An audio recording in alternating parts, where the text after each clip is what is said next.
Salve galera, sejam muito bem-vindos a mais um episódio aqui do Podvets. Para quem não me conhece, eu sou o Juan Paim e hoje eu estou aqui em Brasília, tá? No Hospital Veterinário da Faculdade Anclivepa de São Paulo. E é um prazer receber todo mundo aqui que está assistindo, está acompanhando, o pessoal ainda que está acompanhando os episódios aí da cobertura lá no MedVep. Agradeço a cada um de vocês e hoje eu estou aqui com a prof. Adriana Teixeira, tá? Que aceitou o convite. A gente está aqui num simpósio. E deu para nós se encontrar e conseguir gravar aqui, né, produzir um conteúdo para vocês, então fico muito feliz. Então eu peço que você se apresente para o pessoal, tá? Mas antes disso, eu tenho um pedido muito importante para você que está aí assistindo, caiu aqui no vídeo agora, talvez seja a primeira vez, tem um botão aí embaixo escrito inscrever-se, tá? É muito importante que você se inscreva nesse canal para a gente continuar produzindo conteúdo aqui, trazer excelentes profissionais aqui para conversar e para produzir conteúdo e informação que agregue valor para a carreira de cada um e também enviar essa mensagem mais adiante. Então, deixa um joinha aí que é muito importante para quem está aqui no canal e esse é o único pedido que eu faço para vocês, beleza? Então, prof, muito obrigado por aceitar o convite e peço que tu se apresente para o pessoal aí. Obrigada a você. Eu sou Adriana Teixeira, eu atuo na área de oftalmologia, exclusivamente na área de oftalmologia, né, há mais de 20 anos. E hoje um dos meus grandes focos de atuação é a coordenação da pós-graduação em oftalmologia da Anclivepa. Muito bacana, muito legal. E me diz uma coisa, conta para mim e para o pessoal aí que está ouvindo, como é que foi essa tua descoberta aí na questão do mercado de oftalmologia, como é que era na tua época, como que tu descobriu, se encontrou com profissão, a gente percebe que tu gosta muito. Então, conta um pouco para nós sobre isso. Na minha época era muito diferente de hoje, né? Muito diferente mesmo e poucas pessoas sabem disso. Eu, na verdade, durante a graduação queria ser neurologista e não oftalmologista. Só que eu fazia estágio com um grande oftalmologista do Rio, que era o Carlos Jupa. Durante toda a minha graduação eu fiz estágio com ele e eu tinha um conhecimento razoável em oftalmologia, que se a gente comparasse com outros estudantes, era um conhecimento maior por conta do estágio. Mas o que eu queria, né, o que eu decidi fazer era neurologia. Tinham pouquíssimos profissionais atuando em neurologia na época e eu achava que talvez fosse um mercado melhor para mim. Entrei na residência na USP e durante a minha residência eu entendi que a especialidade era bastante complexa. Naquela época, não sabe o que tem, passa Medicortem, a gente fazia pouco diagnóstico, não existia exame de imagem avançada. E era bastante frustrante. E durante a residência a gente fazia um rodízio pelas especialidades. Quando eu passei na oftalmologia eu me identifiquei imediatamente, porque como eu tinha o conhecimento prévio, eu acabei tendo um acesso maior ali como residente. E aí foi meio automático, né? Emendar com mestrado na área, orientada pelo professor mesmo da faculdade e daí eu segui a especialidade que realmente é muito mais leve do que a neurologia, né? Uma especialidade que eu brinco que a gente não mata ninguém, porque nenhum bicho morre da doença que a gente está tratando, né? Você já tinha parado para pensar nisso?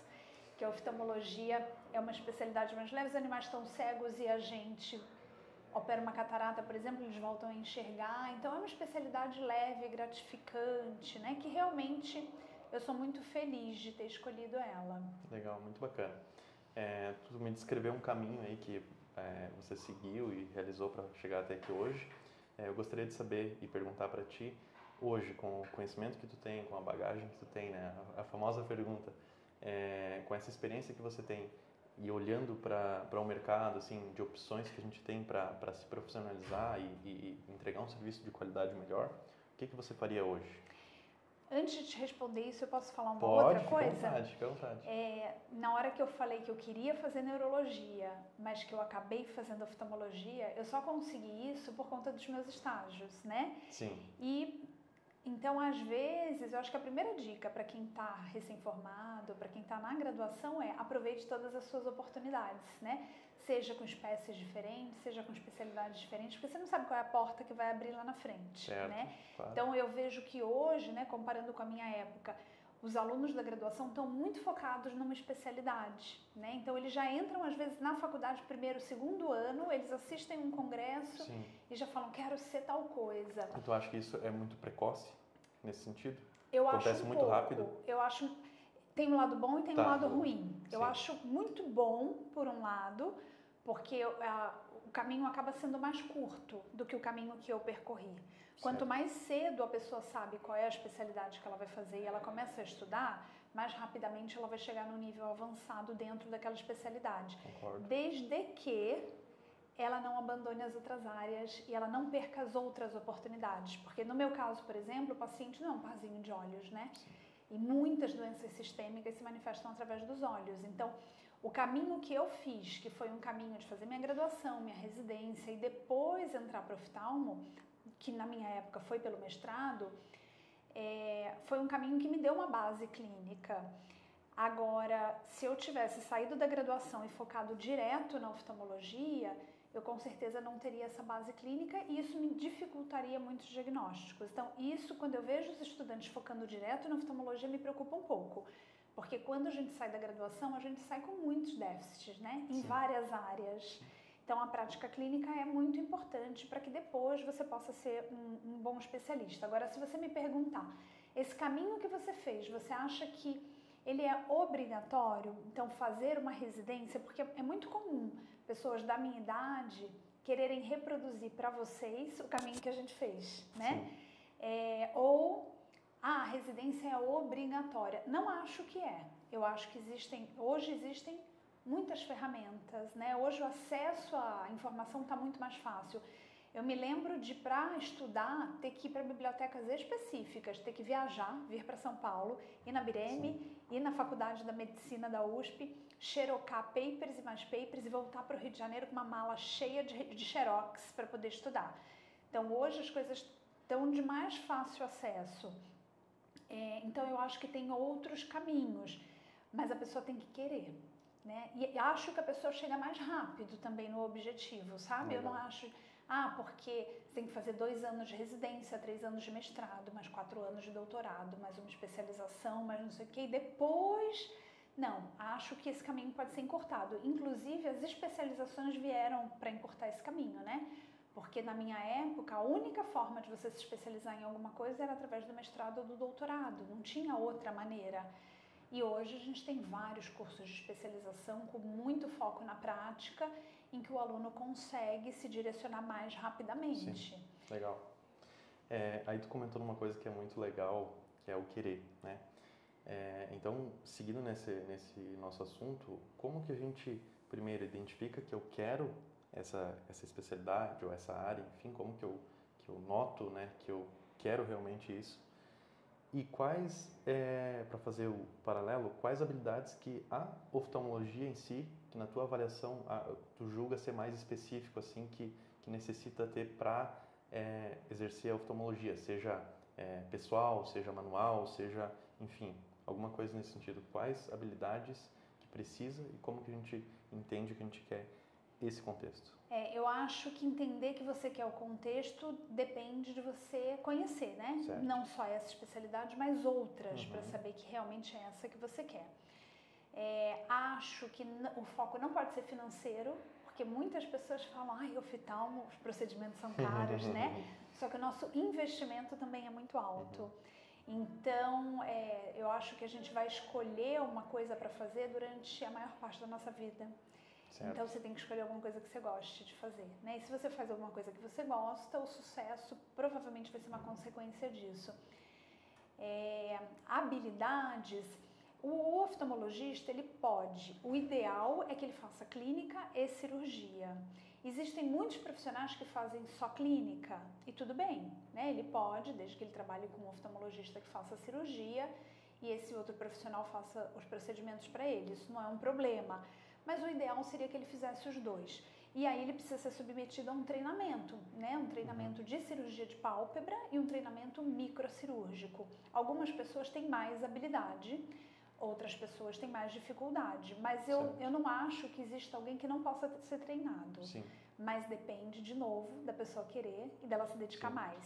Então, ao longo desses 16 anos que eu coordeno a especialização da Anclivepa, eu já tive alunos que sentaram a primeira vez no microscópio, assim, da gente assustar. Da gente falar, você já faz isso, né? Uma vida inteira. Aí a pessoa fala, não, primeira vez que eu sentei, primeiro ponto que eu dou. Você fala, não pode ser. E E tem essa outras... pessoa ela vai ter, querendo ou não, uma certa vantagem, né? Com certeza. Ela já está, de certa forma, tendo treinado ou não, ela já está mais habituada. Ela já tem uma aptidão, Sim. né? E isso, sem dúvida nenhuma, a gente percebe. Certo. Eu, com todas essas pessoas que já passaram por mim ao longo da minha vida, tem pessoas que têm a aptidão. E uma coisa curiosa também é que essas pessoas que têm a aptidão são as que mais treinam. Né? Porque poderia ser o contrário. A pessoa que tem aptidão poderia falar, beleza, tô bem aqui, tô confortável no meu canto, olha pro colega do lado e fala, tô operando melhor. Não. São esses que têm a maior aptidão, que não perdem uma monitoria, que não perdem uma aula extra, que não perdem uma oportunidade de tirar uma dúvida cirúrgica, sabe? Sim. E aí eles deslancham muito rapidamente. Certo. Mas eu realmente não acho que exista alguém que não possa ser treinado. Sim. Mas eu acho que existem pessoas que vão levar muito tempo. Sim. Né? E a oftalmologia tem níveis, né? Então a gente tem cirurgias palpebrais, a gente tem cirurgia de superfície ocular e a gente tem cirurgias intraoculares. Cirurgia intraocular é um outro mundo, né? Para fazer cirurgia intraocular, realmente tem que ter muito treinamento, porque entre dar certo e dar errado, a distância é muito tênue. Sim. Né? Então, esse treinamento tem que ser construído assim, tijolinho em cima de tijolinho, aos poucos, e eu acho que a pessoa tem que ter bastante consciência, né? Para não sacrificar o olho dos pacientes. Certo. Então, tu acredita que vamos fazer o paralelo com outros tipos de cirurgias, né? Claro que todas têm que ter treinamento, mas eu queria saber em específico em relação à oftalmologia, se tu enxerga alguma coisa assim de específico assim nesse sentido, sabe? Acho que a pessoa tem que ser delicada, tem que ser paciente, porque pra gente, por exemplo, reconstruir uma pálpebra, o ponto tem que ser perfeito, não pode ficar bom, tem que ficar perfeito, porque na hora que o paciente pisca, aquela pálpebra não pode ter nenhuma irregularidade. Então, não é só ela saber fazer, ela tem que saber fazer muito bem feito e ela tem que querer perceber se está bem feito, né? Então, eu já tive alunos que eram cirurgiões, bons cirurgiões, e que tinham dificuldade de olhar para a oftalmologia com esse olhar, sabe? Sim, claro.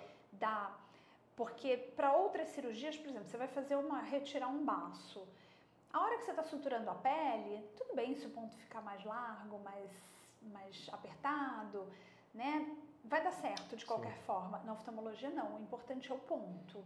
Então, se a pessoa não tem carinho com ponto, se ela não faz aquilo ali com muito primor, não vai ficar perfeito. Sim. E se não ficar perfeito, não fica funcional. Então, eu acho que pessoas, para se darem bem na oftalmologia, elas têm que ser pessoas pacientes, delicadas. Você pode reparar que o oftalmologista dificilmente é uma pessoa estabanada, que derruba as coisas no chão, porque nossas coisas são muito caras, né? Imagina você derrubar uma lâmpada de fenda, um tanômetro no chão. Você pode reparar que são pessoas que se movimentam devagar, porque a gente examina o paciente no escuro. Então, né?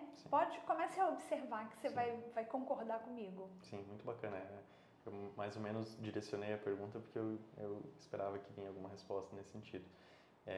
Analisando então que já me comentou que coordenou a pós durante 16 anos, com certeza passou muitas pessoas por ti.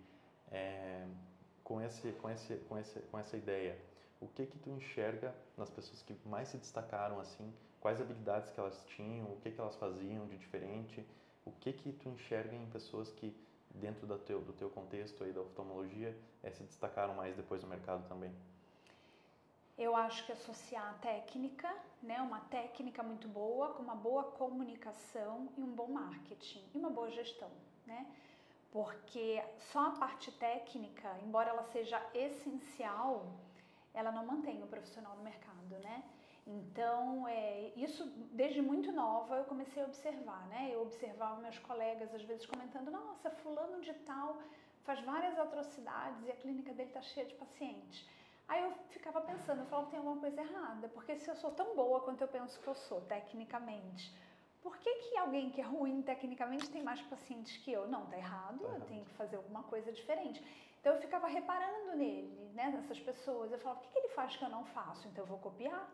Eu vou copiar porque se eu acho que eu sou tão boa técnica e se eu fizer o que ele faz para atrair os clientes, aí o céu é o limite, você concorda comigo? Concordo. Porque se você tem a técnica, e se você tem a relação interpessoal, e se você faz um bom marketing, né? Porque se você entrega uma coisa só, se você entrega só o marketing, a longo prazo você não mantém o cliente. Sim. Se você entrega só a parte técnica, às vezes você nem ganha o cliente, porque ele já não vai simpatizar com você e ele não fica. Sim.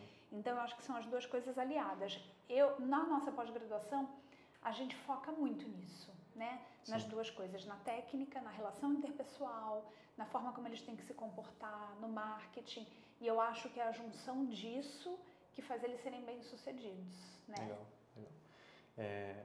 Outra dúvida que eu tenho, e eu acredito que o pessoal também deva ter, é como é que é o teu dia a dia, como é que é assim, a rotina de alguém que está coordenando, basicamente, tem o Brasil inteiro seguindo os seus ensinamentos, seguindo a tua condução aí, como é que funciona, né?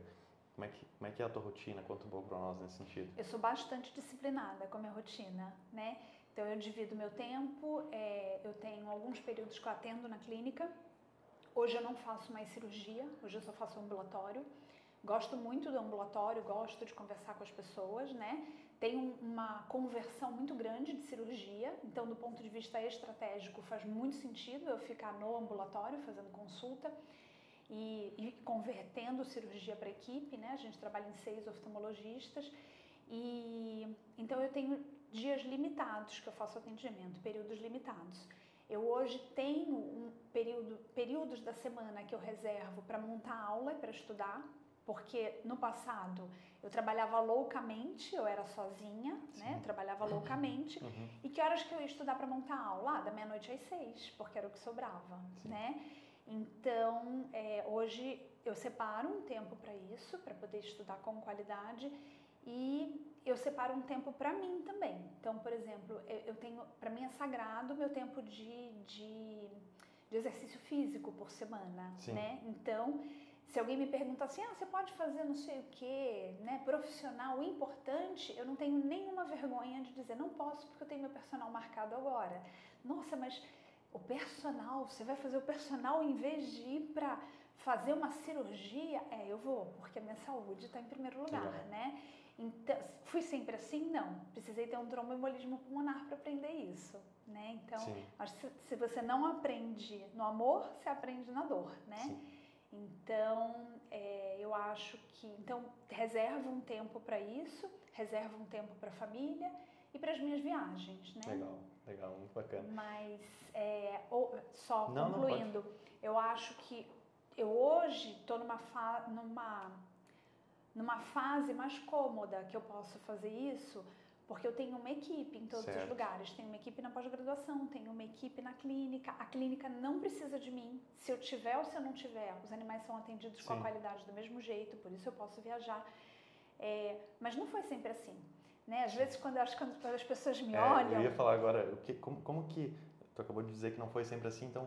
Como que era antes de tu? O que tu fez para dar o salto, assim, para dar a virada? Para dar a virada, porque as pessoas te olham e falam assim, nossa, que vida boa, né? Isso. Meus alunos da pós fazem estágio lá na clínica e eles falam assim, mas você não volta mais essa semana? Tipo, atendeu esses períodos e é isso, né? Eu vejo eles me olhando com uma cara assim, do tipo, não te vejo mais essa semana, né?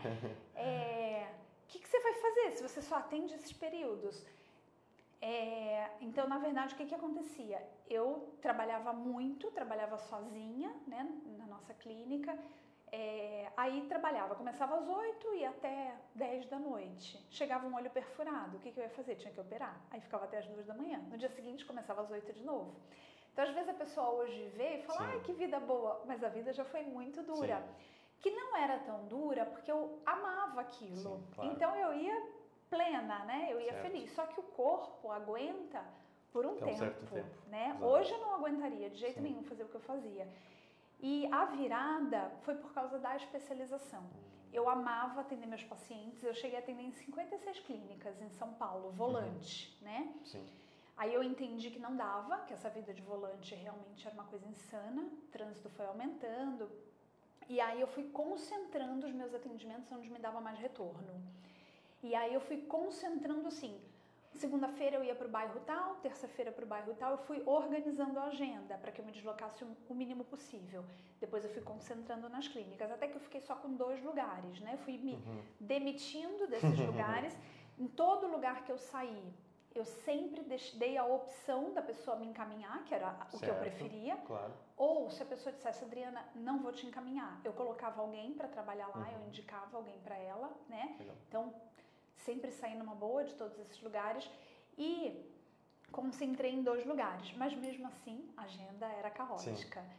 Aí comecei a coordenar após, a responsabilidade começou a aumentar e aí eu via que eu tinha que diminuir meu volume de alguma forma. Sim. Coloquei gente para trabalhar comigo e aí dividia o tempo. Aí era uma luta, porque o cliente não queria passar, acostumado, né? Claro.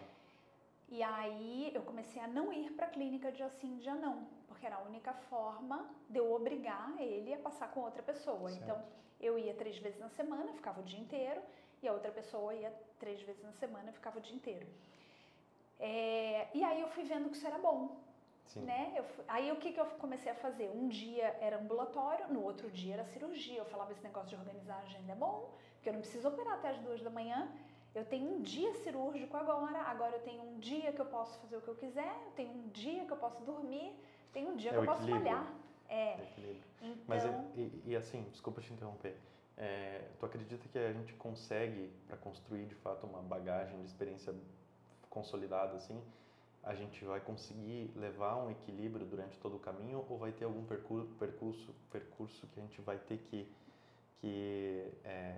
perder um pouco isso? Muito difícil de responder isso, né? Porque depende de em quanto tempo você queira chegar em algum Sim. lugar. Eu não conheço ninguém do meu círculo que tenha chegado muito longe, que não tenha sacrificado muitas horas Sim. de sono. Não conheço. Mas possivelmente seja Sim. possível Sim. isso acontecer, né? A questão do tempo. A questão talvez seja o tempo, porque a nossa área demanda muitas horas de estudo, né? Não tem milagre. Sim. Tem que sentar e ler. Ninguém vai te ensinar o que você precisa aprender. Tem que ler. Isso demanda tempo. E como tu bem falou, a gente não tem só a parte técnica, né? A gente tem que desenvolver outras habilidades que a gente vai ter que ir atrás.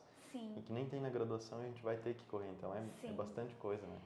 E aí, nessa coisa de trabalhar dia sim, dia não, eu entendi que era legal ter um tempo para poder estudar com qualidade. E aí eu comecei a entender o seguinte, beleza, não estou trabalhando todo dia, eu atendo menos pacientes, estou atendendo metade do que eu atendia. Só que aquilo que eu fazia por aquele paciente, agora eu estou podendo ensinar para o meu aluno da pós. E o bem está sendo multiplicado. Exato. Quando eu entendi isso, eu falei, não é de atender que eu gosto, porque eu amava mesmo ir para o consultório. Não é atender que eu gosto de dar aula. E aí eu comecei a ensinar exatamente do jeito que eu fazia para os alunos, né? E aí o jeito que eu fazia inclui a técnica, inclui o marketing, inclui a forma que conversa, inclui tudo, Sim. né? Porque não adianta você ensinar a técnica se o aluno não for capaz de convencer o tutor que aquele tratamento é o melhor. Então você tem que conversar também como que conversa com o tutor, Exato, né? Exato. Então a virada foi essa. E aí, aos pouquinhos, eu fui colocando mais gente na equipe e delegando. E um outro ponto de virada que foi muito legal foi o Alexa Deodato, meu amigo, que me falou, ele falou, você é muito perfeccionista, você nunca vai conseguir ter uma equipe. Desse jeito que você nunca vai conseguir. Aquilo ali me bateu assim, sabe? Que eu falei, pelo amor de Deus, eu não quero morrer de tanto trabalhar. Como assim? Eu sou muito perfeccionista e não vou conseguir ter uma equipe.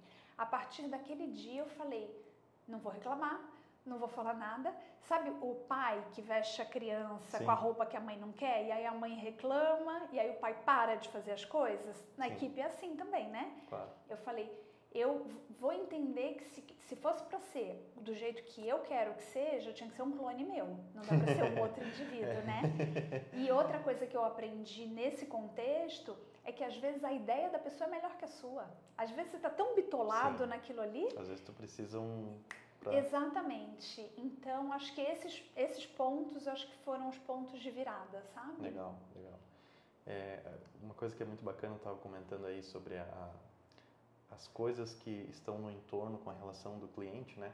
E tu comentou uma coisa que eu gostei muito na tua palestra ali antes, que foi sobre as definições, né? Que tu tem o que é definido e o que tu direciona. Como é que é? Pode explicar para nós um pouco melhor aí, que eu achei demais. Eu sempre gosto de falar que o veterinário assume uma responsabilidade que não é dele, né? Ao veterinário cabe a definição dos problemas. ao tutor cabe a decisão do que ele quer fazer. Então, a mim cabe definir o diagnóstico e se o tratamento é clínico ou cirúrgico. Ele decide se ele quer fazer a cirurgia ou não, né? E na hora que ele decide, não cabe a mim nenhum tipo de julgamento, né? Eu tô aqui para tratar o animal dele. Eu vou decidir quando for o meu, da minha casa, né? E eu percebo que o veterinário tenta decidir pelo tutor o tempo inteiro. Ele tenta decidir se o tutor tem ou não dinheiro para fazer um exame, ele tenta decidir se vai indicar ou não a cirurgia, e aí se o tutor não quer fazer a cirurgia, ele acha um absurdo e fica contrariadíssimo, né? E aquilo, ele sofre o resto da semana com aquilo. O nosso trabalho tem que ser o nosso trabalho, né? A gente não pode levar essa carga emocional nas costas, né? Se for o cachorro da sua mãe e ela não quer fazer a cirurgia, eu entendo você ficar chateado, mas o cachorro do tutor, a responsabilidade é dele, né? Porque daí a gente pega uma coisa que já é bastante pesada, com estudo, com várias matérias, várias áreas que tu tem que desenvolver, e ainda pega esse fardo de decisões que a gente não precisa tomar, né? Que não precisaria. E na hora que você entende isso, a sua vida fica muito mais simples, né? Você para de ficar com raiva das pessoas, né? Sim. Mas, Adriana, você tem pena dos bichos? Eu tenho, claro que eu tenho, quando o tutor não toma a decisão que ele deveria tomar. Mas essa responsabilidade não é minha, né? A minha é dos meus bichos que estão em casa. Sim. Né? E você tenta convencer o tutor do contrário, também não cabe a mim. Sim. A mim cabe definir tecnicamente, a mim cabe ter certeza que ele entendeu o que eu falei. Porque pode ser que ele não entenda. Sim. E ele tem que entender a consequência do que ele fizer ou do que ele não fizer. Porque isso também é importante. Claro. Às vezes ele opta por alguma coisa, mas ele não entendeu que essa opção dele tem uma consequência muito grande. Então essa função é minha. Sim. Olhar para ele e ter certeza que ele entendeu isso. A partir daí, tudo que ele escolher é dele. Legal, né? Muito bacana esse conceito, achei bem interessante aí na tua palestra. Uma coisa que eu queria comentar, que gostaria que tu falasse, até tu comentou aí que tu chegou a um determinado momento que percebeu a importância de desenvolver outras habilidades, que é o exemplo do marketing. Gostaria de saber quando que foi isso, como é que tu percebeu essa importância, e hoje, assim, o que tu enxerga que a gente tem como fazer no marketing para trazer benefícios para o nosso serviço como veterinário? Na verdade, eu fui fazer o MBA em marketing por influência do Joso, né? Porque foi uma acho que a gente sempre se inspira em alguém, né? Claro. E ele era, na época, presidente da Antilevepa São Paulo, e eu era da diretoria científica, aprendi muita coisa com ele. E ele foi fazer, né, o MBA em marketing, aí a gente conversando, eu falei, vou fazer isso aí também, né? E aí ele nem acreditou na época, porque tinha que fazer uma seleção, tinha que ir para entrevista, né? Claro. E aí, quando eu passei na seleção, eu liguei para ele e falei, Joso, estou matriculada na sua turma. Aí ele falou, mentira, eu nem acreditei que você estava falando sério, né? E aí a gente fez, né, 1 ano e meio de MBA, e então eu fui muito influenciada por ele. Sim. Foi uma outra virada que eu tive, porque eu percebi lá que as pessoas que eram de outras áreas, né, e muito de área de exatas, elas viam a profissão de uma forma muito mais profissional que a gente. Isso que eu estou te falando de decisão e de definição, não era claro na minha cabeça naquela época. Claro, tu trouxe de uma outro contexto que tu estava inserido. O convívio com aquelas pessoas fez eu perceber que eu estava errada, que eu estava também absorvendo uma carga que não era minha, né? E a profissão deles era uma coisa tão prática, eu falava, é isso mesmo, né? A profissão é o que você escolheu para fazer. A oftalmologia é muito importante na minha vida, mas a minha vida é mais do que oftalmologia, né? Claro. Então, o MBA, talvez se eu te disser assim, o que o MBA te trouxe de melhor, foi essa percepção. Incrível, né? Legal, isso é incrível. Eu acho que para nós, a gente precisa um pouco disso, de trazer benefícios de outras áreas para complementar com a nossa profissão, né? Sim, e eu acho que, tirando, né, essa parte do aprendizado em si, as relações interpessoais também, né? Porque quando você convive com pessoas a gente convive muito com pessoas do nosso meio, né? Claro. Meu marido é veterinário, meus amigos são veterinários, eu convivo na veterinária há muitos e muitos anos. Então foi também uma oportunidade de ver o mundo sob outro aspecto, olhar, né? Claro, Isso foi bacana. bastante importante. Eu acho que vale a pena você fazer cursos fora da casinha, sabe? Sim. Fora do seu meio, às vezes coisas muito diferentes. Sim. Eu acho que abre a mente. Uma pergunta que eu gostaria de fazer para ti, a gente não conseguiu se encontrar lá em Bento e em Maceió, no MedRap, no CBA, mas que bom que a gente conseguiu se encontrar aqui. Assim, nesses eventos, quando tem uma exposição, assim, quando tu está disponível em algum lugar, que tem alunos, né, tem veterinários recém-formados, de que maneira que um profissional, um aluno, enfim, recém-formado pode chegar para ti, agregar valor para ti, a ponto de tu se interessar, de ter essa pessoa próxima de ti, seja para trabalhar, seja para ensinar, seja para ter algum tipo de relação nesse sentido. De forma que a gente pode agregar valor para um profissional como você? Olha, eu acho que a primeira coisa é a pessoa fazer o que ela tem vontade. Se você tem vontade de abordar um professor, você tem que ir naquele momento, porque talvez você não tenha chance de novo, né? Eu acho que Vamos você fazer o paralelo, podcasts, isso. Aquele dia, acho que vai ser legal comentar. Eu te encontrei, na verdade eu já conhecia você antes, né, por Instagram e tal, até tentei fazer um contato contigo por Instagram, não consegui. E lá no congresso do CBA, eu vi que tinha várias pessoas ao seu entorno, né? Tava cheio de compromisso para fazer. E eu fiquei cuidando, assim, fiquei olhando. Aí quando tu passou assim, tu tava indo fazer alguma coisa e aí a menina que tava contigo, por coincidência, esqueceu alguma coisa e voltou pra pegar. E eu pensei, é agora, porque ela parou ali, não tinha nada, ela não tava fazendo nada, eu ia ficar esperando. E é agora que eu vou fazer o convite. Daí fui lá, fiz bem rápido o convite pra não te atrapalhar e deu certo, né? Não, eu me lembro bem, Sim. Porque eu achei você educadíssimo, né? Você me abordou e falou, será que a gente pode, em outra oportunidade? Eu fiquei pensando, por que ele já não pediu pra fazer isso aqui? Porque que eu tava lá a semana inteira, sabe? Depois eu ainda ia tirar férias e ia esticar um pouquinho a viagem. E tava chovendo ainda, né? Lá a gente tava com tempo sobrando. Falei, por que será que ele não pediu pra fazer aqui? Mas eu falei, ok. Não pedi pelo fato de que eu vi tu, tipo, pra todo lado fazendo alguma coisa. Eu falei, que rapaz educado. E aí, depois, você tentou entrar em contato comigo em Bento, mas aí a gente já tinha uma conexão. Então, eu acho que abordar pessoalmente o palestrante é fundamental. Se apresentar de alguma maneira, marcar de alguma forma ali aquele território, né? Ou fazer uma conexão do tipo, fiz estágio com fulano de tal, alguém que seja relevante na vida do palestrante para que ele lembre. Porque amanhã ou depois, quando você mandar um e-mail, um WhatsApp, você vai falar, lembra que eu falei com você no evento tal? E aí é provável que a pessoa lembre. Legal. E aí ser o mais formal possível, mais educado, porque tem pessoas que são informais e tem pessoas que são extremamente formais e que se preocupam com isso. E que se incomodam que os jovens hoje estão mais informais. Não é o meu caso, mas tem muita gente que se incomoda. Então, se você está querendo uma oportunidade, ser mais formal, eu quero tirar uma foto, então tire, porque talvez você não vá ter outra oportunidade, né? E eu vejo que as pessoas têm muita vergonha, muita insegurança. Aí falando pelo lado do palestrante, às vezes é muito solitário pra gente. Às vezes você tá num evento que tem um monte de gente conhecida, às vezes você tá num evento que não tem ninguém conhecido.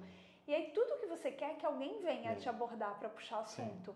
E aí tá todo mundo conversando nas rodinhas, você fica lá meio solitário, sabe? Como se fosse assim, um objeto intocável. Só que a gente é de verdade, né? E a gente não nasceu velho, sabe? A gente já foi estudante, a gente já passou por todas essas etapas. Então, é dos dois lados, né? Tem esse certo receio, né? Eu acho que tem que perder o receio, né? Tem que ir mesmo aquela história, não, você já tem, né? Certo. Então, na dúvida, né?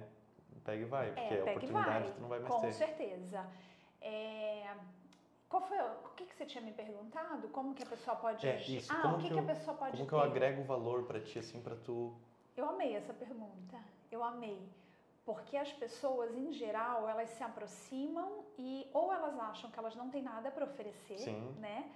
Ou elas querem fazer o que você já faz. Eu não preciso de alguém que faça o que eu faço. Eu preciso de alguém que complemente as minhas habilidades. Então, às vezes, você vai ajudar alguém complementando as habilidades dele. Legal. Né? Então, principalmente os jovens, que têm muito mais habilidade com tecnologia, com comunicação, com internet. Se você chega para um palestrante mais velho e mostra para ele que você pode ajudar aquele trabalho dele, aquela palestra dele, a ficar mais moderna, a ficar melhor. Talvez seja por aí que você entre. Olha aí. Né? Tem coisa mais fácil que isso, né? Então, talvez... faz sentido isso que eu falei? Super, demais. Eu não preciso contratar demais. eu não preciso contratar alguém que seja bom no que eu sou boa. Exato. Eu Faz preciso muito contratar sentido. alguém que faça coisas diferentes do que eu faço para que o negócio, a empresa cresça. Exato. Né? Legal. E que complemente, né? Que complemente. Agora, também não sei se é porque eu penso dessa maneira. Eu acho que cabeças diferentes fazem o negócio prosperar mais. Exato.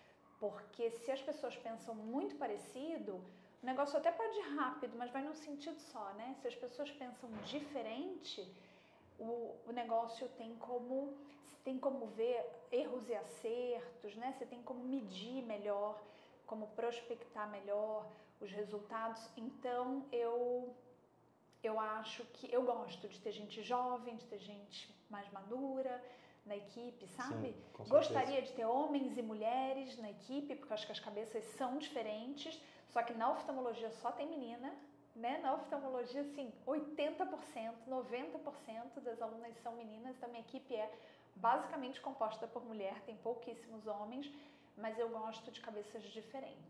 Legal, muito bacana.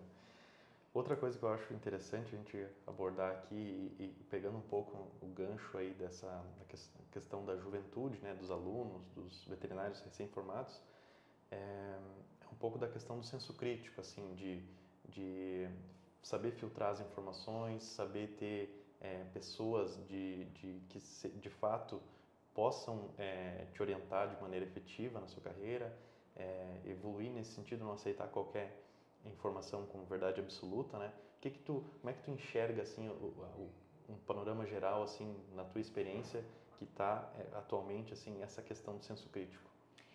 Tá bastante complicado, né? Porque a gente tem muita fonte de informação hoje, algumas confiáveis e algumas nada confiáveis. Então, o maior desafio que eu tenho na pós-graduação hoje é formar meu aluno com senso crítico.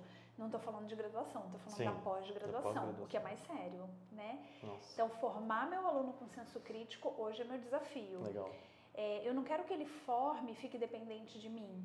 Sim. Embora eu tenha uma empresa de cursos de oftalmologia que se chama G9, não sei se você sabe disso. Sim, conheço. E então seria muito cômodo para mim formar ele na especialização e que ele ficasse dependente dos cursos do G9.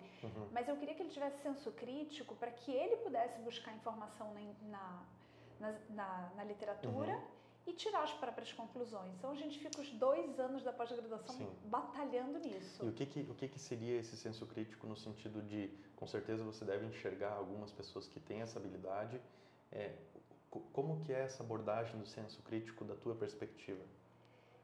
Não entendi a sua pergunta. Como que tu enxerga uma pessoa que tem senso crítico? O que ela faz para ti? Ela chega, ela te pergunta o porquê? Como é que funciona essa questão? Ela faz perguntas baseadas em evidência científica. Ela já leu o paper e ela vem discutir comigo aquilo ali. Ela não vem me pedir a receita do bolo, ela quer saber o porquê das coisas, né? Ela tem dúvida, as dúvidas dela são mais profundas, né? Ou ela me questiona, né? Porque você concorda que o meu aluno tem mais tempo de estudar do que eu, certo? Né? Então, eu adoro quando eles me questionam, porque provavelmente ele leu alguma coisa que eu ainda não li, e aí ele me traz, ele está me dando uma oportunidade de aprender aquilo ali. Hoje na palestra aconteceu isso. Hoje, eu não sei qual é o nome do rapaz, mas ele veio me mostrar um aplicativo, um bulário. Você estava na minha palestra, você ouviu o que eu falei, né? Sobre uma medicação que é tóxica e que existe, ela prescrita em alguns bulários veterinários. E ele veio me mostrar. Ele, no final da aula, falou para mim, professora, deixa eu te mostrar uma coisa. Você conhece esse bulário? E eu não conhecia. Eu tirei foto do celular dele. E ele falou assim, sabe que durante a sua aula, eu fui checando tudo o que você estava falando. E tá tudo escrito aqui. Em nenhum momento eu me senti assim, checada, né? Eu nem acho que foi a intenção dele. Eu acho que a intenção dele, vindo falar comigo, foi assim, olha como esse bulário é bom. De repente, já que você dá muita aula, indica esse. Porque todas as informações científicas que você deu estão escritas aqui. E estava mesmo, eu fiquei besta. Eu acho que é o oftalmologista que escreve aquele bulário, porque não podia ter tanto detalhe, sabe? E aí ele me mostrou isso. Então, Eu gosto quando isso acontece. Esse é um Imagina, exemplo. hoje, com tanto... E o rapaz, aluno de graduação, veio falar para mim, porque esse bulário é baseado em evidências científicas. Quando que você vê aluno de graduação falando a palavra evidência científica?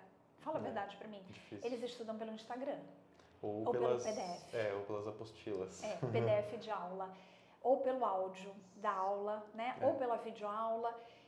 Então, eu acho que a pessoa tem que buscar conhecimento fora, sabe? Sim. Tem que assistir a aula, tem que ler o PDF, tem que ler livro, mas tem que buscar boas artigo referências científico. também, né? Boas referências. Referências tipo profissionais. Também, referências. também. Mas isso para eles é difícil, né? Sim. Como é que você decide quem é um bom profissional na área? Muito difícil. Isso é difícil. Talvez você tenha que ter um mentor na sua faculdade e esse mentor te direcionar. Sim. No congresso você vai assistir palestra de fulano, beltrano, ciclano. Você mostrar ali, professor, olha só, a grade científica do congresso é esse.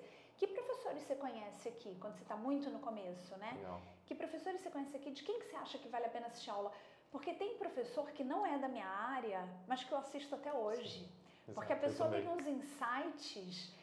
E a pessoa, ou a parte técnica, ou a forma de ensinar. Sim. Tem umas pessoas que eu falo, meu Deus, a forma dela ensinar é muito legal. Sim. Então eu vou assistir, estou interessada no conteúdo, zero de interesse, Sim. mas eu estou interessada na forma como o professor se comunica.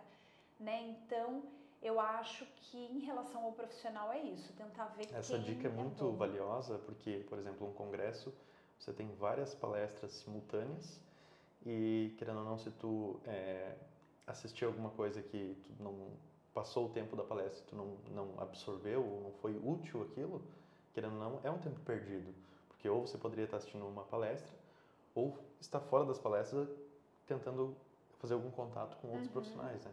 Sim. É muito, muito boa essa dica. Sim, então eu acho que selecionar bem de quem você assiste palestra, selecionar muito bem aonde você vai fazer estágio, Sim. né? Porque tem estágios ótimos, tem estágios Sim. horrorosos, né?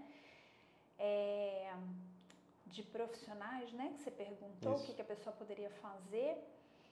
Você perguntou alguma outra coisa. E aonde procurar evidência científica. Eu Sim. acho que isso... Tu quer deixar algumas dicas, principalmente em relação à oftalmologia, para o pessoal poder ir procurar? Eu acho que a gente tem alguns livros, né? Que Isso. são as nossas bíblias. O Veterinário Oftalmology, a 6ª edição, que saiu em 2021, é a nossa bíblia. Mas é um livro muito específico para quem realmente está na área, Sim. porque as informações são muito detalhadas. Tem o Veterinário Oftalmology, que é do Dr. David Meggs, reescrito, né, pelo David Meggs, Ron Off e Paul Miller, que é mais sucinto, é um livro que é para o clínico geral. Sim. Mesmo, mas ambos em inglês. Então isso foi outra coisa. Sim. Que eu falei na palestra. Sim. Hoje, né?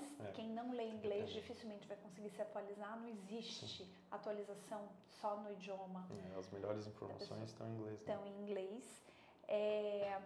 Que mais que eu posso te falar? E a leitura dos papers. Então, por exemplo, na oftalmologia, a gente tem a Veterinary Ophthalmology, que é a nossa melhor revista. Todos os papers que estão ali têm uma evidência científica, uma qualidade elevada. Claro. É uma opção, né? Mas na pós, a gente ensina os alunos a buscar a evidência científica sólida, sabe? E a gente percebe. Sim. Que eles vêm com uma lacuna muito grande. Sim. Da graduação. Sim. Né? E assim, tu consegue perceber algumas características nas pessoas que têm essa lacuna, no sentido de, talvez essa pessoa tenha mais facilidade porque ela passou por um mentor, como tu bem falou, que era mais da pesquisa, ele tinha mais esse perfil de ter esse direcionamento mais crítico. Consegue perceber alguma semelhança nesse sentido? Nunca percebi uma semelhança. Talvez sim, né? Uma Talvez pessoa sim, que já fez uma iniciação científica, que já sabe, né? O que é um artigo científico. Mas tem menos a ver com pesquisa e mais a ver com a decisão, né, que você vai tomar para o seu paciente. Porque hoje, para a gente tomar uma decisão clínica, a gente precisa da evidência, né? E eu acho que as pessoas hoje têm muita preguiça de ler. Né? Então, é mais cômodo você entrar num grupo de WhatsApp e perguntar, né? Qual que é a receita de bolo para isso daqui? Só que essa receita de bolo é algo muito perigoso, porque na hora que você me mostra uma foto, eu não examinei o paciente. E eu posso te falar uma tremenda bobagem, né? Por mais que eu tenha experiência na área, porque eu não examinei, não sei o que esse paciente tem. Sim. Vendo uma foto e ouvindo o que você falou, e se a sua análise estiver errada, né? Exato. Eu vou te induzir a fazer um tratamento errado. Só que o CRMV que tem em jogo é o seu, não é o meu. Exato. Então, eu posso falar o que eu quiser para você. Sim. Mas a responsabilidade é sua. Só que as pessoas, incrivelmente, não se importam com isso. Sim. E elas pegam aquela receita de bolo e reproduzem aquilo ali. Né? Então, eu acho que é sentar e estudar mesmo, é desenvolver a leitura. Isso é um hábito, né? A leitura Sim. é um hábito. Claro. Você pegar um paper por dia e ler, essa é uma outra dica. Que eu acho que provavelmente nenhum de seus ouvintes vai Sim. acatar. Mas seria Vamos uma torcer, dica vamos acatar. importante ler um artigo por Sim. dia. É. Aí você desenvolve esse hábito, igual quem vai dormir precisa ver um pouquinho de televisão para dormir. Certo. E aí acho que passa pela questão de tu querer mesmo, né? Quando tu quer, eu acho que tu vai conseguir ter uma motivação muito maior nesse sentido. Com certeza. Antes de eu ir para as perguntinhas finais, eu gostaria de perguntar para ti em relação ao marketing, né? Hoje está muito em alta a gente usar as redes sociais para produzir conteúdo e tudo mais. Eu queria perguntar para ti, que é uma pessoa que é referência em oftalmologia no Brasil, tem MBA em marketing, sabe da importância dessas ferramentas. Gostaria de saber perguntar para ti, que tu desse algumas dicas, algumas ideias de produção de conteúdo, tipos de posts, né? Principalmente em oftalmologia, eu já vi bastantes perfis, né, sobre conteúdos assim mais focados. O que a gente pode fazer de conteúdo sem ultrapassar a barreira do limite da ética, né? Como que a gente pode produzir e talvez mostrar informações para as outras pessoas sem ultrapassar essa barreira? Eu não sei se eu sou a melhor pessoa para te responder isso, Juan, porque o meu MBA em marketing é antes do advento das mídias sociais, sim, sabe? Sim. Uhum. Mas o que eu escuto, que você não pode postar antes e depois do mesmo paciente, né? Que não pode oferecer serviço na internet, que não pode ter preço, né, nas postagens. Certo. Mas o que eu posso te dar é a minha opinião. Sim, né? A minha opinião é que eu não aguento mais ver postagem de oftalmologia, postagem técnica. Eu acho que o veículo está errado, sabe? Sim. Porque tudo é mais do mesmo, né? As pessoas... cílio ectópico, entrópio, catarata. Imagina, eu que sigo 300 oftalmologistas, eu abro minha linha do tempo e só tem isso. Eu falo, só por Deus, eu quero ver um neném, eu quero ver um cachorro fazendo alguma gracinha, sabe? Claro. Eu quero ver o que a pessoa faz no fim de semana. Sim.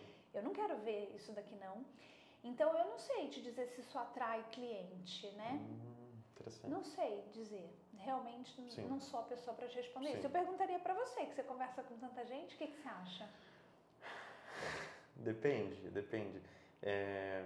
Essa questão dos clientes, eu gostaria muito de saber isso, porque tu não produz conteúdo nesse sentido, né? Eu acredito que pela questão do nome, as pessoas já têm uma tendência muito maior a buscar. Mas eu vejo, assim, por pessoas, não por entrevistados, mas outras pessoas, que de certa forma dá certo, tá? De certa forma para quem está iniciando, assim, nesse sentido. Mas não fui muito a fundo em relação a isso com os entrevistados. Eu vejo algumas pessoas que têm alguns resultados em relação a isso, mas de novo, né? Aí a gente teria que aprofundar um pouco mais o discurso, pesquisar, enfim, e mais profundo nesse sentido. Eu acho que se a gente conseguir fazer, e por isso que eu perguntei para ti, de maneira que a gente não ultrapasse aí o nosso código de ética, fazendo como a gente tem a opção de fazer, eu acredito que não tenha prejuízo e pode trazer benefício sim se a gente usar as ferramentas, né, de forma efetiva. Então, eu acho que sim, de certa forma. Acredito que sim, e acredito que para o pessoal mais jovem seja uma ferramenta importante, sim. Como você falou, eu comecei a fazer oftalmologia quando tinham pouquíssimas pessoas fazendo. Então, a minha clientela vem pelo boca a boca, vem pela indicação, vem pela indicação dos colegas, né? Eu tenho cliente veterinário que tem 20 anos que me indica paciente. Então, eu realmente não preciso fazer essa divulgação em mídia social, mas para quem está começando, a pessoa tem que começar por algum lugar, né? Querendo ou não, a gente precisa da atenção dos nossos clientes. No primeiro momento, a atenção é o que vai dar os resultados. Claro que tem depois o atendimento, tem outras habilidades, enfim, envolvidas. Mas você acha que alguém marca a consulta por causa do Instagram? Ou é mais fácil marcar porque alguém indicou? Não, eu concordo contigo, acho que tem essa questão da prova social, que alguém indicando fortalece, né? Mas eu acho que é a questão da atenção, porque, por exemplo, se tu criar uma linha de raciocínio, a gente precisa primeiro encontrar a pessoa, né? Saber do nome, enfim, conhecer o serviço, nem que seja pela rede social. Hoje, se tu pegar, sei lá, um restaurante, assim, um hotel, alguma coisa que tu vai se hospedar, tu vai querer, pelo menos, ver uma foto, como é que é, e se informar um pouco sobre. Eu acho que essa questão de direcionar a atenção, buscar a atenção, né? Claro, a gente, de novo, quero reforçar, não ultrapassar os limites, que é uma coisa que é muito frequente, né, que a gente enxerga. Mas se a gente conseguir equilibrar isso sem ultrapassar os limites e usando de maneira estratégica, eu acho que tem bons resultados, sim. Entendi. Acredito em você. Acredito em você. Mas acho que você teria que conversar com alguém mais jovem, sim, que seja insta-famoso, tá, e tenha muitos seguidores e que tenha se projetado, sim, daí. Talvez fosse um foco de entrevistado para você, né? Para poder fazer essa pergunta. Eu realmente não saberia te responder, sim, né? E acho que hotel, viagem, a gente olha mesmo, né? Sim. No meu Instagram eu sigo um monte de página, sim, de viagem de hotel, mas é diferente. Eu jamais, sim, iria num médico porque eu achei a carinha dele boa ou um post dele bom, sim, no Instagram, né? Eu, sim, vou só por recomendação. Sim. Então, não sei. Não, concordo contigo também. Por isso que eu disse da linha de começa na atenção e depois tu vai criando um processo para até tu conseguir. O meu medo é que a pessoa se queime no meio do caminho, por sabe? Isso que eu quis tenho dúvidas, realmente tem, porque a gente não vê médico fazendo, sim, isso, né? A gente vê mais o veterinário. O veterinário, sim, realmente abraçou essa causa. E tem a questão do tempo também, né? Porque fazer esse monte de postagem toma um tempo muito grande, verdade, que eu não tenho. Então eu opto por não fazer. Sim. Mas o tempo que esses jovens estão perdendo para fazer... Estão perdendo não, né? Porque tudo é um, sim, investimento. Mas o tempo que eles resolveram, optaram por dedicar a isso... Será que nessa fase do início da vida não era melhor ter dedicado a estudar, sim, e fortalecer o conhecimento? Porque cada escolha é uma renúncia, né? É bom a gente conversar assim nesse sentido, por mais que a gente tá com opiniões diferentes aqui, mas é interessante para essa troca de ideias, porque eu também estou ouvindo tu falar agora e também estou... Pois não é muito comum os médicos fazerem, por exemplo, né? Então, acho que é interessante refletir sobre isso. Não sei, realmente não sei. E também o que faz sucesso, né, nas mídias, sim, sociais? Pois aí a gente já vai engatilhar, né, para as perguntas finais, tá? E a primeira pergunta delas é exatamente isso. O que é sucesso para ti? Eu acho que é você atingir o que você planejou, né? Hoje, para mim, eu conseguir fazer a minha rotina diária, sabe? Com, sim, qualidade, dormir minha noite de sono completa, tirar o tempo de férias que eu gosto de tirar, que agora a pandemia me roubou, né? Alguns meses de férias, então, sim, tem que tirar em dobro para compensar o tempo da pandemia. E acho que se eu tivesse que... Eu gosto muito do que eu faço, então me sinto, assim, sim, uma profissional bem-sucedida, sabe? Sempre falo que se eu tivesse que escolher 1000 vezes eu escolheria a veterinária. Porque ela tu não trocaria nada no teu percurso, assim? Tu faria exatamente não, as mas coisas principais que eu fiz, sim. Eu teria ido para São Paulo, como eu fui, né? Porque eu sou carioca. Sim. Teria ido para São Paulo, teria feito oftalmologia novamente. Teria feito MBA. Teria feito, foi legal. Hoje eu não tiro proveito profissional, sim, disso, né? Mas de certa forma ajudou. Ajudou, com claro. Certeza. Eu digo, não desviei um braço, claro, para essa área. Então, sim, teria feito as coisas novamente, as coisas principais. Sim. Acho que todas foram dando ferramentas, né, para chegar aqui. Exato, concordo. Agora, olhando de um modo mais amplo, né, não focado só na oftalmologia, mas de modo mais amplo em relação à veterinária, o que tu enxerga de características em alunos, estagiários, que tu julga ser de sucesso? O que eu enxergo é disciplina, né? Comprometimento, que hoje está cada vez mais difícil, né? Por exemplo, curiosidade, pessoas que sejam questionadoras, né? Que não aceitem aquilo ali que você falou, não é porque fui eu que falei que ela tem, sim, que aceitar, né? Sim. Então eu gosto de pessoas que questionem, não me sinto ofendida por isso. Tem gente que sente, né?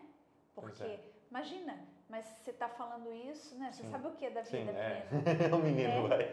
Você sabe o que é da vida, né? Eu faço isso há 25 anos. Mas não, acho que é uma troca, né? Acho que tem que ser uma troca. Eu acho que o profissional mais antigo tem muito para oferecer, mas os jovens também têm. Se a gente troca, a gente cresce mais rápido, né? Eu tenho uma preocupação muito grande com isso, de ficar analfabeta digital, sabe? Tô longe disso, eu interajo muito bem, mas eu sei que nos próximos 5 anos as coisas vão mudar muito rapidamente. Então eu tenho essa preocupação, eu fico atenta. Quando alguém está fazendo alguma coisa que eu não sei fazer, eu peço para me ensinar. Então eu gosto desse convívio com pessoas mais jovens. E eu vejo que, assim, existem os nossos estagiários lá. Tem uns que são muito curiosos, tem uns que gostam dessa troca, que gostam de ensinar e gostam de receber. Tem uns que vão para o centro cirúrgico e ficam no celular o tempo inteiro. E aí você fala, meu Deus, mas que desperdício, tudo bem. É ele que quer gastar o tempo dele assim. Da minha parte não tem problema nenhum, o meu tá feito, né? Eu já aprendi o meu. E ele fica lá no celular e fica da hora que a cirurgia começa até o final. Eu falo, poxa, mas e o antes e o depois? Ele não vai saber lavar o material? Ele não sabe como é que abre uma mesa cirúrgica? Porque a cirurgia não é só aquele meio, né? E como é que conversa com o cliente? E como é que fecha o caixa?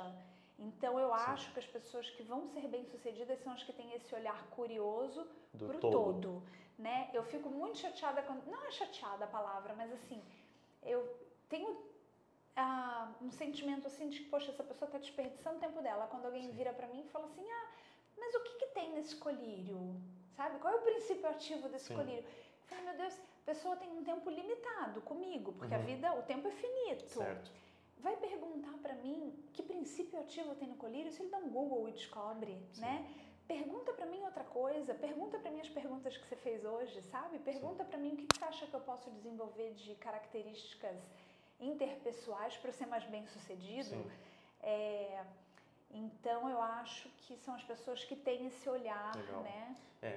Eu gostei muito disso que tu falou. O tempo é muito curto quando tu tá... Imagina um profissional que nem você que tem muitas coisas para fazer. Então, a chance que tu tem e aproveitar isso para fazer perguntas que não tem à disposição, né? É de muita valia, né? Porque, principalmente pro lado pessoal, o lado comercial, como é que funciona a clínica, como é que é o luto em relação ao... Quando acontece alguma morte de algum paciente, como é que a gente lida com isso? Coisas nesse sentido, né? Com certeza, né? E as pessoas geralmente não aproveitam, elas ficam focadas na parte técnica. E a parte técnica você vai aprender mais cedo ou mais tarde, né? Você vai fazer um curso, você vai fazer uma pós-graduação, você vai ler.